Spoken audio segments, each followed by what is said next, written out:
Olá, meus queridos amigos, sejam bem-vindos ao canal Fala Sério Pastor. Estamos aqui mais uma vez para trazer um conteúdo relevante para você, para explicarmos a Bíblia, para estudarmos a palavra do Senhor.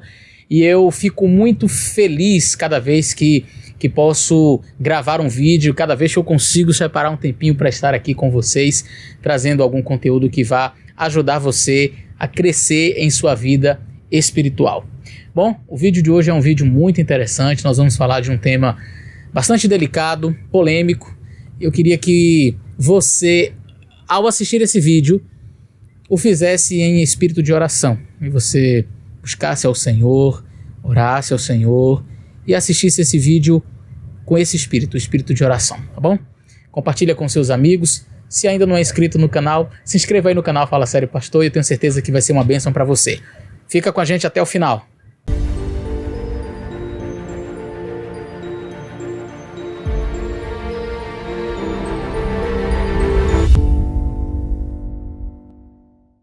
Muito bem, no vídeo de hoje nós vamos falar, como eu disse, de um tema bastante delicado, um tema que é polêmico e várias pessoas têm me perguntado sobre este assunto. Pastor, o senhor pode se posicionar, pode falar alguma coisa?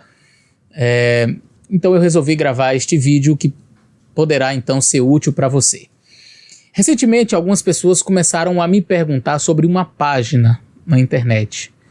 E como o nosso conteúdo tem que ver com teologia e vocês, a maioria dos meus seguidores são adventistas, alguns não, mas uma boa parte dos meus seguidores aqui são adventistas e já assistem os meus vídeos há muito tempo. Quando viram esta página que leva o nome adventista, perguntaram já várias pessoas: pastor, e aí, essa página é adventista, não é adventista?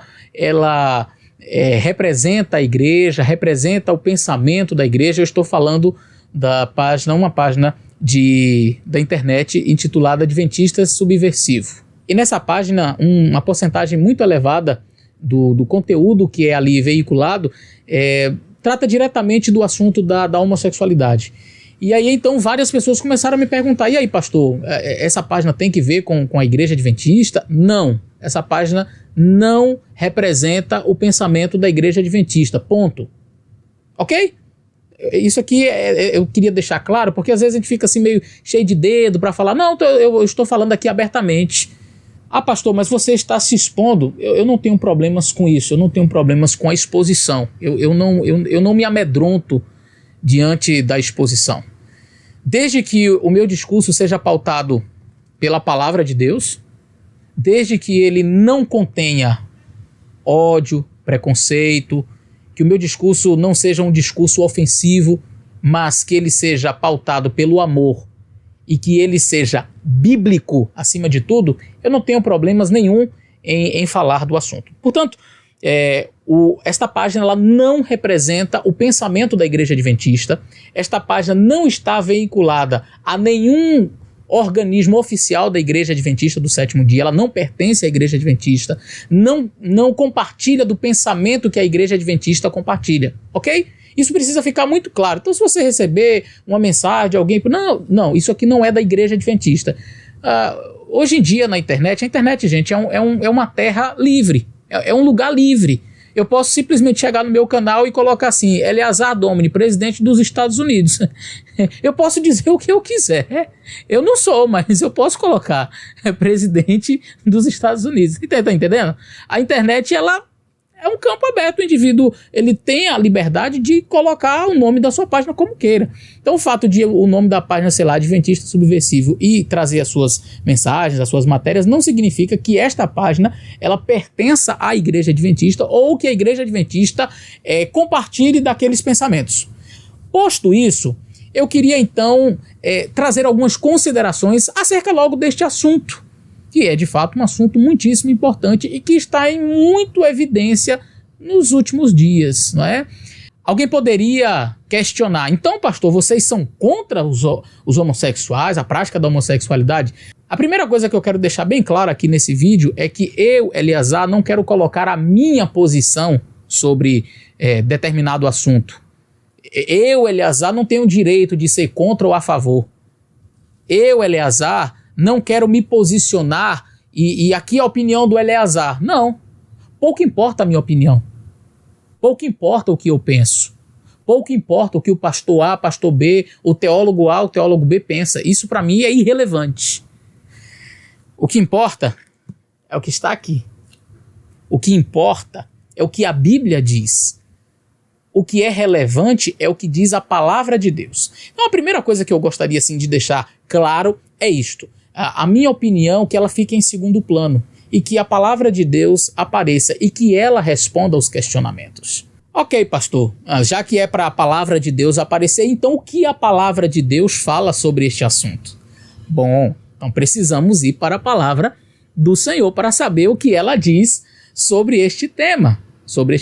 Antes, porém, eu quero deixar mais uma coisa claríssima aqui nesse vídeo. A Igreja Adventista, apesar de não partilhar dos pensamentos expostos na página que eu mencionei, apesar de não compactuar com as ideias ali mencionadas, de que a nossa teologia e a nossa doutrina é pautada única e exclusivamente pela Bíblia e vai frontalmente contrária às ideias expostas ali, a Igreja Adventista jamais trata com preconceito, com ódio ou com qualquer tipo de aversão a qualquer pessoa que entre por suas portas. Toda e qualquer pessoa, seja ela homossexual, seja ela prostituta, seja ela uma pessoa rica, seja ela uma pessoa pobre, seja criança, seja velho, seja magro, seja gordo, seja uma pessoa branca, preta, não importa. A pessoa entrou por aquelas portas da casa do Senhor, ela será bem recebida. Toda e qualquer pessoa é bem-vinda, ok? Isso precisa ficar muito claro para você. Agora, uma mulher que chega à nossa igreja, nos visitando, ela é bem recebida e ela chega, por exemplo, e me procura. Pastor, olha, gostei do culto, fui bem recebida, a pessoa da recepção me cumprimentou, eu me senti muito à vontade, gostei dos louvores, gostei da palavra. Pastor, tenho um problema. Vocês me aceitam aqui? Claro, você é bem-vinda. Pastor, olha, eu sou prostituta. Ainda assim eu sou bem-vinda na igreja? Claro, você sempre será bem-vinda na igreja. Pastor, então eu quero ser adventista, mas eu quero continuar sendo prostituta. Bom, aí agora eu preciso abrir a Bíblia com você e mostrar que este padrão de comportamento, ele é contrário àquilo que Deus espera para os seus filhos. E você sempre será bem-vindo à igreja. Agora, se você quer fazer parte deste corpo de Cristo, se você quer ser batizado e ser membro ativo nessa igreja, necessário é que você abandone algumas práticas que são contrárias àquilo que a palavra de Deus ensina, para que então você possa desfrutar deste privilégio de pertencer à família de Deus. Pastor, quer dizer então que as pessoas que são batizadas lá na sua igreja, elas então não pecam? Quer dizer que o meu pecado é maior do que o delas? Nós vamos falar inclusive sobre isso aqui no vídeo hoje. Não quer dizer isso. Não quer dizer que a pessoa que está lá na igreja ela não peca, tampouco que as pessoas que estão ali na igreja, inclusive o pastor, tem pecados que são menores do que os seus. Absolutamente não. Existe, entretanto, o pecado deliberado, de que fala o livro de Hebreus, e existe o pecado, diríamos, por acidente. O pecado na vida de um cristão, ele deve ser sempre algo acidental e nunca uma prática deliberada. Então, quando a pessoa ela se arrepende, que é tristeza pelo pecado, e ela se converte, ela vai então procurar assemelhar o seu caráter ao de Cristo. E neste processo, neste caminhar, ela vai abandonando práticas que ela sabe que entristecem a Deus. E quando uma pessoa erra, esse erro, esta falta sempre será acompanhada de uma tristeza profunda e de um arrependimento, que é o arrependimento e uma conversão, que é justamente a mudança de sentido. Eu vou mudar a minha prática. Até então eu fazia isso, agora eu não faço mais, eu vou deixar as minhas práticas. Então, uma pessoa que vem para a igreja adventista, ela é batizada, ela pode cometer erros no seu trajeto e vai cometer, porque todos nós somos falíveis, mas ela vai se arrepender, vai se converter e ela vai sempre procurar crescer mais e mais na graça do Senhor Jesus Cristo. Pessoas lá na igreja erram, mas Uma coisa é a pessoa dizer assim, olha, eu quero continuar vivendo na prática do erro. A outra coisa é a pessoa dizer assim, pastor, a partir de hoje eu me comprometo em abandonar este pecado assim deliberadamente, abertamente. Eu quero viver uma vida com Jesus. Posso cair, mas eu estarei lutando contra o pecado. Puxa vida, que bênção. É disso que nós estamos falando. Mas vamos então ao tema de hoje. Pastor, o que a Bíblia diz, portanto, acerca da homossexualidade? Existe algum texto, e eu estou aqui com a minha Bíblia, eu gostaria de ler com vocês o primeiro texto, que a Bíblia fala sobre a homossexualidade. Olha, deixa eu dizer uma coisa para você. Existem algumas pessoas, alguns ditos teólogos, que tentam reinterpretar a Bíblia, né? Reinterpretar a Bíblia usando a lógica moderna, o pensamento moderno, e até uma coisinha que eu vou gravar um vídeo só para falar sobre isso, chamado chave hermenêutica. Eles dizem que Jesus Cristo é a chave hermenêutica, ou seja, tudo que está na Bíblia que não parece com o que Jesus diria, então eu não vou aceitar. Por exemplo, Paulo, aqui em Romanos, que nós vamos ler agora, Romanos capítulo 1, Paulo ele fala sobre essa questão da homossexualidade. Alguns chegam e dizem assim, não, mas Jesus nunca criticou esse assunto, portanto, Paulo ele está falando algo que está dissonante aí com as palavras de Cristo. Então eu fico com Cristo e não com Paulo. Como se Paulo falasse uma coisa diferente de Jesus. Como a chave hermenêutica é Jesus, se qualquer coisa que eu entenda está fora daquilo que Jesus diria, de Jesus, o tratamento que Jesus daria, então eu excluo. E aí você vai encontrar pessoas aí dizendo que Paulo era lunático, que Paulo era... Bom, enfim, justamente por quê? Porque a pessoa usa uma tal chave hermenêutica. Eu repito, eu vou fazer um vídeo exclusivamente para tratar desse assunto. Chave hermenêutica. O que é chave hermenêutica? Tem muita gente falando de hermenêutica e parece não conhecer bem o que é este assunto. Então, eu vou tratar sobre este assunto em um outro vídeo à parte. Você espere aí que logo vai estar aqui no nosso canal a chave hermenêutica bíblica. Então, Paulo, no capítulo 1 do livro de Romanos, os versos 26 e 27, Paulo diz o seguinte: por causa disso, os entregou Deus às paixões infames, porque até as mulheres mudaram o modo natural e as suas relações íntimas por outro, contrário à natureza. E o que seria essa relação íntima contrário à natureza? Ou seja, contrário àquilo que é natural, aquilo que Deus colocou como natural.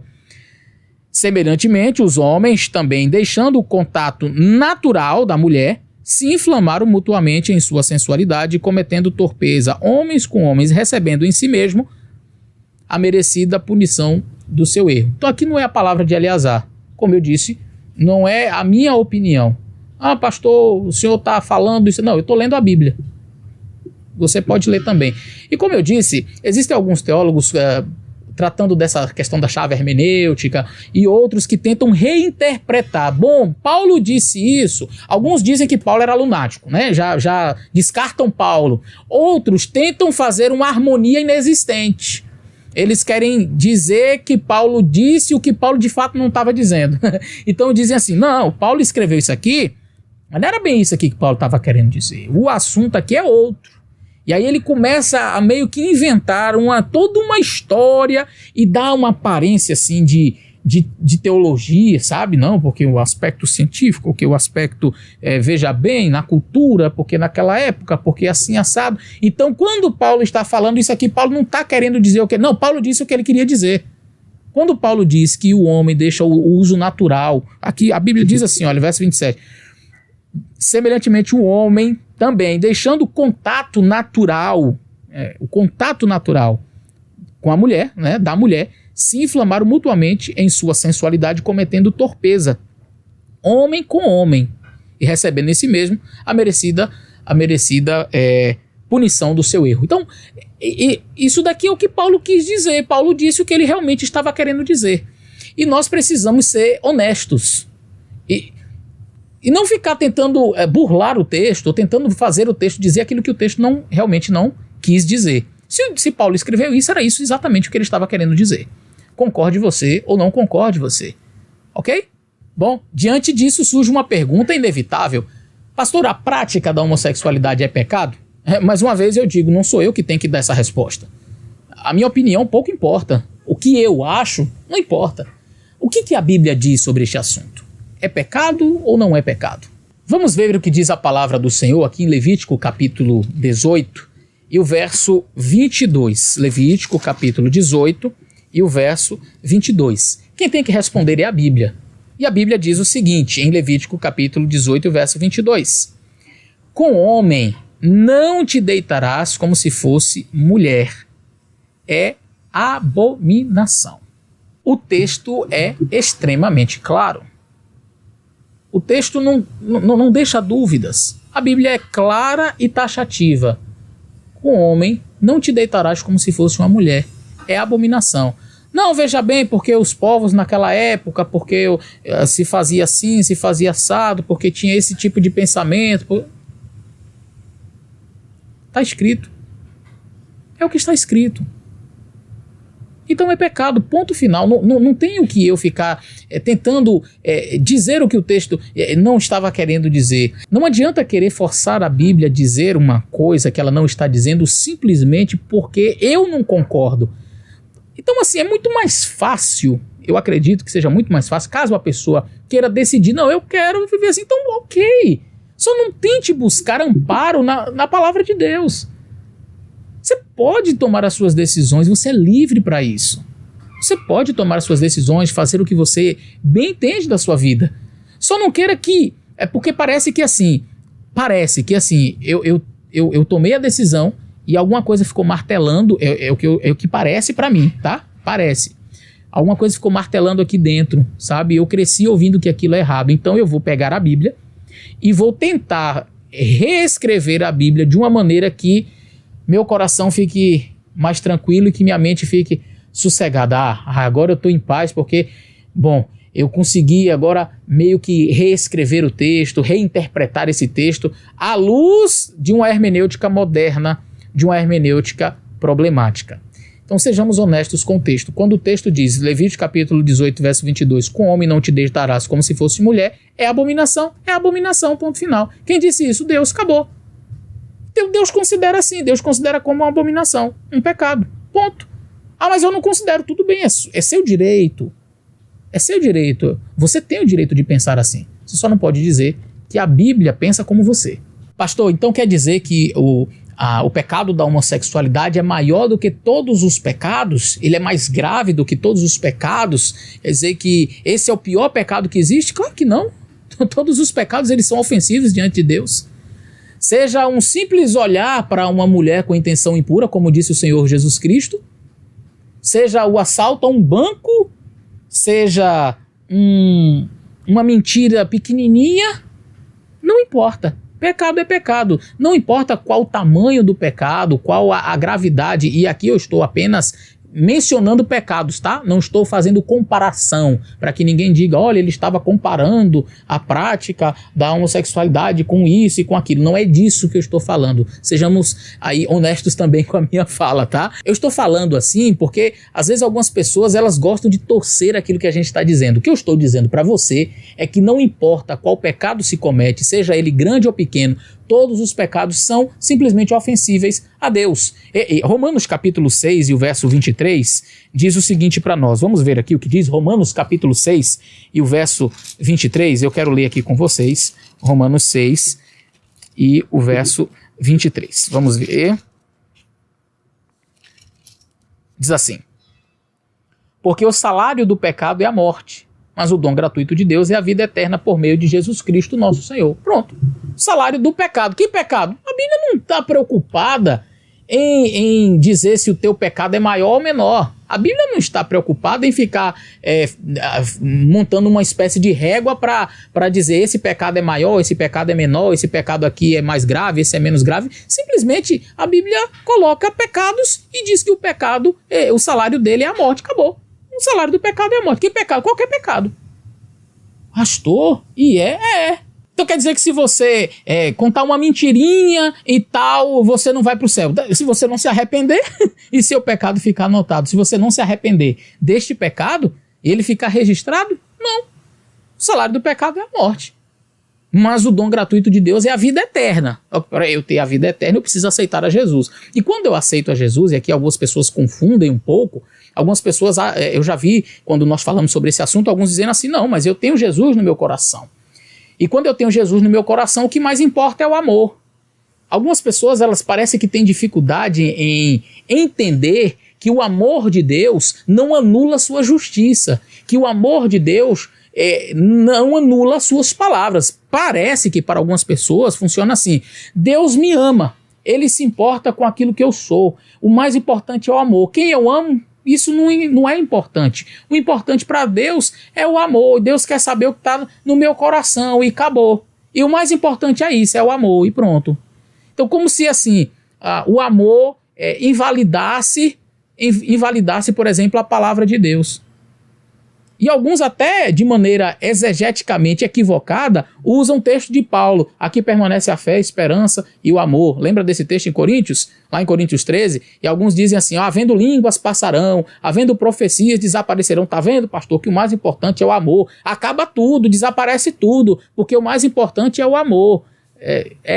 Eu posso até fazer um outro vídeo tratando de uma exegese correta desse texto, mas o texto tem nada a ver com isso daí. Usar esse texto para dizer que o importante é o amor e que todas as outras coisas são de menos importância, o importante é o amor? É importante amar?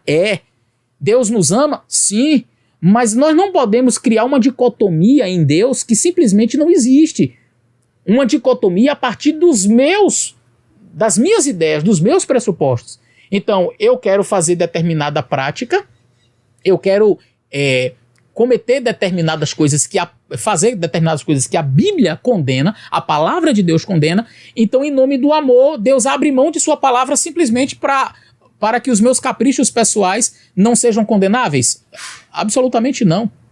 A palavra do Senhor é absoluta. E Deus, ele é amor, sim, mas Deus também, ele é justiça. E não pense você que no dia em que o trono branco for posto nas nuvens do céu e o Rei da Glória aparecer em poder e majestade para um acerto de contas com toda a humanidade, não pense você, querido, você pode se iludir, mas não pense você que você olhará nos olhos do Rei Eterno e simplesmente dirá para ele, Senhor, o mais importante é o amor. E as minhas práticas, o que eu faço, o que eu deixo de fazer, isso não tem que ver com a salvação, com a perdição. O importante é que Deus me ama. Não é bem assim. Fosse assim, não haveria perdidos. E a Bíblia fala que haverá salvos e perdidos. Perdidos por quê? Por que eles estão perdidos? Porque Deus não ama aquelas pessoas? Não, Deus ama todos. Mas aquelas pessoas, em suas práticas, escolheram não estar lá. Nas suas decisões, rejeitaram o sacrifício de Cristo. Mas, então, pastor, o senhor está pregando salvação pelas obras? Também não. Não é disso que eu estou falando. É que esse tema é muito amplo. A gente vai assim caminhando, daqui a pouco vai abrindo vertentes. Não é disso. As minhas práticas, as minhas boas obras não me levam para o céu. Mas as minhas más obras me condenam. Ninguém será salvo porque foi bonzinho. Não é disso que a Bíblia fala. Somos salvos pela graça. Bom, mas se somos salvos pela graça, então todo mundo vai ser salvo, já que ninguém é salvo porque é bonzinho, então Deus vai levar para o céu todo mundo. Então qual a diferença de quem foi para o céu e quem não foi? É porque a graça me salva do pecado e não no pecado.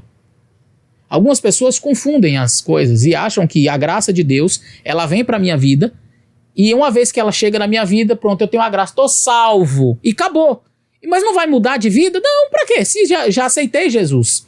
Tá, e o que é aceitar Jesus? Aceitar Jesus, querido, não é simplesmente dizer assim, não, eu amo Jesus, eu aceito Jesus e acabou. E aí eu posso continuar fazendo tudo o que eu fazia antes. Então, eu bebia, né, a minha cachaça lá no bar, eu fumava, né, eu usava entorpecentes, não é, eu me prostituía. Aí agora eu aceitei Jesus. Mas eu continuo me prostituindo, eu continuo fumando, eu continuo bebendo, eu continuo fazendo tudo aquilo que é contrário ao que a palavra de Deus diz. E Jesus vai me levar para o céu mesmo assim. Eu tenho que ir para o céu porque eu aceitei Jesus. A graça de Cristo, ela nos transforma. E isso é bíblico. Você pode procurar várias passagens bíblicas. Jesus disse, me amardes, guardareis os meus mandamentos. Então, essa ideia de um amor que me leva para o céu, independente de quem eu sou, e eu continuando fazendo as minhas coisas erradas, não é bíblico. Porque a Bíblia diz, se me amardes, guardareis os meus mandamentos. Então, eu amo a Jesus, aceitei a sua graça. Qual é o próximo passo? andar de acordo com a vontade dele, fazendo aquilo que ele pede. Ok? Então isso precisa ficar muito claro em nossa mente, que em nome do amor, algumas pessoas simplesmente imaginam que Deus está anulando a sua palavra. Deus pega a sua palavra, né, a Bíblia Sagrada, e acabou. O importante é o amor. Pode rasgar a Bíblia. Continua fazendo tudo que você tem na sua cabeça que está tudo certo. Cuidado. Tá, pastor, então o que eu devo fazer? Bom, como todo pecador, como toda pessoa que comete pecado, como eu já falei, sendo pequeno, sendo um pecado grande, não importa, para Deus isso não importa, todo pecador deve se arrepender. Simples assim. Então eu menti, pastor, se arrependa, meu filho. Pastor, eu estou na prática da homossexualidade, se arrependa. Pecado é pecado, não importa o tamanho, se você está em pecado, se arrependa do seu pecado. Pastor, mas eu não concordo. Eu acho que essa visão que o senhor apresentou é uma visão farisaica. Eu acredito que esse pensamento aí, paulino, é um pensamento homofóbico. Paulo, ele não representa o Espírito de Cristo. Eu não concordo com isso. Eu quero continuar vivendo do jeito que eu acho que é o certo. E eu quero continuar na minha prática. E acabou. E Deus não vai me aceitar, então? Quer dizer, então, que eu não posso discordar do senhor, continuar vivendo assim ou eu aceito o que você está falando, ou então eu estou perdido? Eu digo para você mais uma vez, não é uma questão de opinião do pastor Eleazar. Eu preciso saber o que a Bíblia diz. Tá? Então eu quero apresentar o que diz a palavra do Senhor em 1 Coríntios.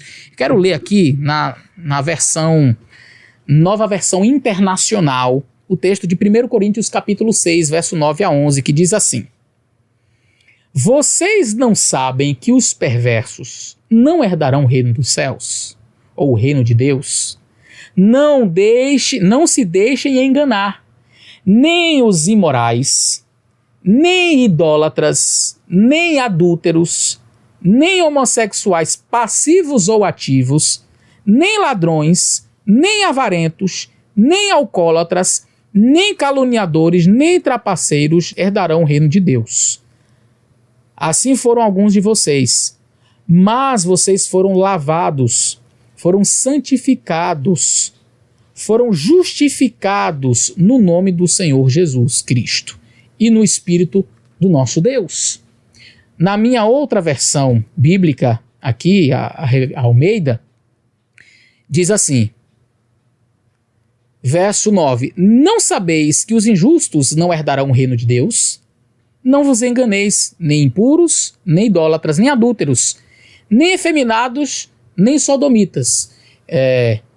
Para fazer uma exegese depois das expressões que aparecem aqui para efeminados e sodomitas, precisaria de um novo vídeo, porque senão ia ficar 1h30. Eu me lembro que quando eu estava na faculdade de teologia, nós vimos uma exposição bem ampla sobre esse assunto, então nós teríamos aqui um conteúdo, quem sabe, aí para um próximo vídeo. Precisaríamos, quem sabe, de um vídeo aí para falar só sobre as expressões gregas que aparecem aqui, malakói, enfim, a gente poderia depois, quem sabe, fazer um vídeo só sobre isso daqui. Mas as expressões aqui, elas claramente referem-se ao tema que nós estamos abordando. E a Bíblia é clara. A Bíblia é clara. Então, perceba que não é uma coisa contra algo específico, porque o texto bíblico cita diversas coisas. Olha, veja, nem mentirosos, nem adúlteros, nem idólatras, nem avarentos, nem bêbados, nem maldizentes. Percebe? Então, são vários os pecados. A Bíblia não... Perceba que a Bíblia não dá destaque assim, não, esse daqui é pior do que os demais. Não, e não é isso que o vídeo está... não é essa a proposta do vídeo, né? Não um destaque, não, isso aqui é pior do que... Não, pecado é pecado. Está dentro daquilo que Deus rejeita, daquilo que Deus não aceita em sua palavra. Então, é pecado, ponto. Nós não temos como ficar enfeitando ou floreando. Pastor, olha, eu estava assistindo o seu vídeo e agora eu fiquei com dúvidas. Será que existe esperança para mim? Existe salvação para mim? Eu estou assistindo o seu vídeo e eu tenho esta prática. Tá? Eu sou uma destas pessoas que tem dúvida nesse assunto e eu queria que o senhor me explanasse. E agora? O que eu faço? 1 Coríntios capítulo 10 e o verso 13 diz o seguinte: Não vos sobreveio tentação que não fosse humana, mas Deus é fiel e não permitirá que sejais tentado além de vossas forças. Pelo contrário, juntamente com a tentação vos proverá livramento, de sorte que a possais suportar. Veja como a palavra de Deus é clara. Tentação vem para todo mundo. Talvez a sua tentação não seja a minha, mas eu tenho as minhas tentações. Mas a tentação nunca é uma desculpa para o pecado. Você ter uma tentação não faz de você um pecador. Jesus também foi tentado. Jesus passou 40 dias sem comer. Você acha que qual era a maior tentação dele naquela hora? Qual era o maior desejo de Jesus naquela hora? Comer. E o que Satanás fez? Foi exatamente naquele ponto que talvez ele considerou um ponto fraco em Jesus. Então, transforma essas pedras em pães e come. Era o que Jesus mais queria. Mas não existe tentação que possa obrigar você a cometer o pecado. Satanás ele pode tentar. Satanás ele pode fazer com que você tenha desejos. Mas ele jamais poderá obrigar você a cair em tentação, a praticar algo que seja contrário ao que a palavra de Deus diz. Então, existe esperança? Existe. Pastor, mas as tentações não vão existir? Elas podem existir o resto da sua vida. A tentação ela pode existir, a tentação ela pode vir, mas ela jamais vai obrigar você a fazer algo. Ela vai provocar desejos, a tentação é aquela vontade, por isso que a Bíblia diz que Jesus foi tentado. Ele foi tentado, mas jamais caiu na tentação. Então nunca use a tentação como uma desculpa para o pecado, tá certo? Pastor, o que eu devo fazer então? Eu vou apontar aqui alguns passos para você, o que fazer então diante deste assunto. A primeira coisa que alguém deve fazer em se tratando deste tema é reconhecer o pecado. Reconhecer pecado como pecado. Então, enquanto nós estivermos procurando desculpa para o pecado, enquanto nós procurarmos de algum jeito fazer uma exegese diferente para adequar-se ao meu gosto pessoal, enquanto eu procurar ver a Bíblia de um jeito diferente do que aquilo que ela realmente está dizendo, não vai adiantar. Eu preciso simplesmente enxergar pecado como a Bíblia enxerga. Se a Bíblia diz que é pecado, ponto. Eu preciso ver a Bíblia como ela está. Eu preciso ler a palavra de Deus como está escrito ali. Acabou. Então, o primeiro passo é reconhecer o que é pecado. Reconhecer o meu pecado. E foi o que Davi fez, por exemplo. Não é? Davi, lá no Salmo 51, ele pecou e ele disse: Senhor, contra ti pequei. Eu fiz o que era mal aos teus olhos. Eu reconheço o meu pecado e ele está diante de mim. É o que Davi diz. Ele diz: veja bem, Senhor, tá vendo? Mas também, né? Aquela mulher lá tomando banho, rapaz, aí foi uma tentação para mim, eu não conseguia. Não, reconhecer o pecado. Eu errei e acabou. É um pecado, eu preciso reconhecer. E o segundo passo é quando eu reconheço o que é pecado, é sentir tristeza pelo pecado. Por quê? Porque o pecado foi aquilo que fez Cristo morrer na cruz. E eu tenho que sentir essa tristeza pelo pecado. O nome disso é arrependimento. É a tristeza pelo pecado. O meu pecado causou a morte do Filho de Deus. Então isso me deixa triste. Isso me deixa para baixo, sabe? Eu fico realmente... Como é que pode? Por que eu fui fazer uma coisa dessa? O terceiro passo é você pedir perdão por este pecado. Você reconheceu o pecado, se entristeceu por ele, você pede perdão. Por favor, Senhor, me perdoe. Me perdoe. E me ajude a vencer. Então, o pedir perdão pelo pecado envolve aí a conversão. O que é conversão? É mudança de sentido. Não é só pedir perdão e... Não, eu peço perdão e continuo. A Bíblia diz: aquele que confessa e deixa alcançará misericórdia. Então, confessar o meu pecado, pedir perdão e mudar de vida. Mas existe um último ponto que eu gostaria de considerar com você. Você precisa acreditar que Deus perdoou você e você também precisa se perdoar. Algumas pessoas, elas pedem perdão a Deus, mas elas nunca se perdoam, elas sempre acham que estão aquém, e como se Deus nunca as houvesse perdoado. Quando você pede perdão a Deus, entenda que Deus lançou seus pecados nas profundezas do mar e Ele te deu uma nova chance. Amigos, essa é a visão bíblica, essa não é a opinião do pastor Eleazar, essa não é a opinião humana, essa daqui é a visão bíblica acerca do assunto. Pastor, mas existem outras interpretações? Claro! Há pessoas que gostam de pegar o texto e forçar o texto a dizer aquilo que o texto não está dizendo para naturalmente continuar na sua prática, naturalmente continuar fazendo aquilo que gosta de fazer, não é? E elas vão esquecer o que diz a Bíblia. Por exemplo, quando você vai à criação do mundo, Deus cria o mundo em 6 dias, no sexto dia ele cria o homem e a mulher, e no 7º dia ele abençoa. Mas no 6º dia Deus cria Adão e cria Eva. E aí ele dá algumas ordens, né? Crescer, multiplicar, encher a terra. E aí Deus diz lá no final do capítulo 2, portanto deixará o homem, seu pai e sua mãe, e unir-se à sua mulher, e ambos serão uma só carne. Está aqui o propósito de Deus. Quando Deus criou o mundo, ele criou para ser assim. A vontade de Deus é esta. O que Deus queria que fosse está lá no Gênesis, no princípio de todas as coisas. Então, se houve mudança nisso daí, Satanás ele tentou mudar tudo. Tudo que diz respeito à vontade de Deus, tudo aquilo que Deus fez para ser perfeito e eterno, Satanás mete o dedo para tentar atrapalhar. Aí, vixe, como é que eu vou? Não, Gênesis aqui não é literal, é alegórico, não é bem assim. Aí as pessoas começam a querer fazer uma teologia diferente. Por quê? Não, porque não se encaixa com a própria ideia, com a própria visão. Então eu tenho que burlar o texto, eu tenho que dizer o texto que ele não está dizendo. Então aqui o texto aqui é simbólico, não foi mesmo assim Adão e Eva, foi, entendeu? Uma coisa assim, percebe? Aí você vai para o livro de Levítico, aí tem o texto claro, não te deitarás com varão como se fosse uma mulher. Não, mas veja bem, porque naquela época tinha outras culturas que tinha essa prática e não sei o que, Deus está falando aqui, não é? Não, Deus está dizendo que não é para fazer isso e acabou. Então, exegeses, algumas pessoas tentam fazer. Para quê? Para simplesmente adequar o seu pecado, para fazer a Bíblia a sua imagem e semelhança, e não para que ele rejeite o seu próprio caminho e se adeque à palavra de Deus. Algumas pessoas tentam reescrever a Bíblia à sua imagem e semelhança. Não caia nesse erro. Se até hoje você teve a prática, se até hoje você que está me assistindo, poxa pastor, eu reconheço, esse é o assunto aí para mim. E aí o que eu faço?